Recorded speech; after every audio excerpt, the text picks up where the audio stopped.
हर दिन इस देश में एक झूठ परोसा जाता है, झूठ बोला जाता है कि महात्मा गांधी यदि नहीं होते तो भारत आजाद नहीं होता। लेकिन इस देश में बहुत सारे राष्ट्रीय विचारक हैं, चिंतक हैं, जो ये कहते हैं कि यदि भगत सिंह नहीं होते, सुखदेव नहीं होते, राजगुरु नहीं होते, चंद्रशेखर आजाद नहीं होते, सुभाष चंद्र बोस नहीं होते, मंगल पांडे नहीं होते, खुदीराम बोस नहीं होते तो भारत आजाद नहीं होता।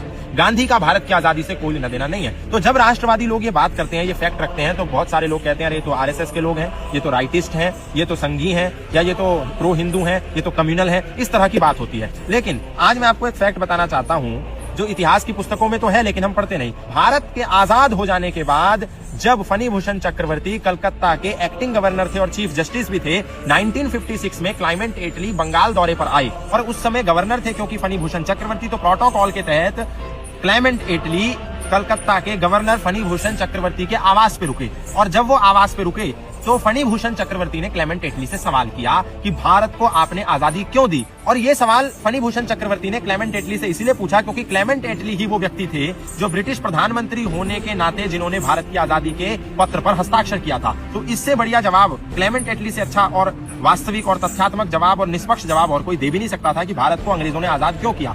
उस समय क्लेमेंट एटली ने कहा कि हमने भारत को आजाद इसीलिए किया क्योंकि नेताजी सुभाष चंद्र बोस की आजाद हिंद फौज हमारे लिए बहुत बड़ा खतरा बनने जा रही थी। जब ये उत्तर फनी भूषण चक्रवर्ती ने क्लेमेंट एटली के मुंह से सुना तो उन्होंने कहा और गांधी के विषय में आपका क्या ख्याल है।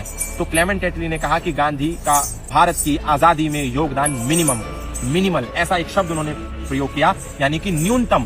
गांधी का योगदान भारत की आजादी में न्यूनतम है। ये कौन कह रहा है? ये आरएसएस नहीं कह रहा, ये संघ नहीं कह रहा, ये लेफ्ट और राइट के लोग नहीं कह रहे, ये कह रहे हैं वो क्लेमेंट एटली जिन्होंने ब्रिटिश प्रधानमंत्री होने के नाते भारत की आजादी के पत्र पर हस्ताक्षर करके सत्ता का हस्तांतरण अंग्रेजों से भारतीयों को किया था।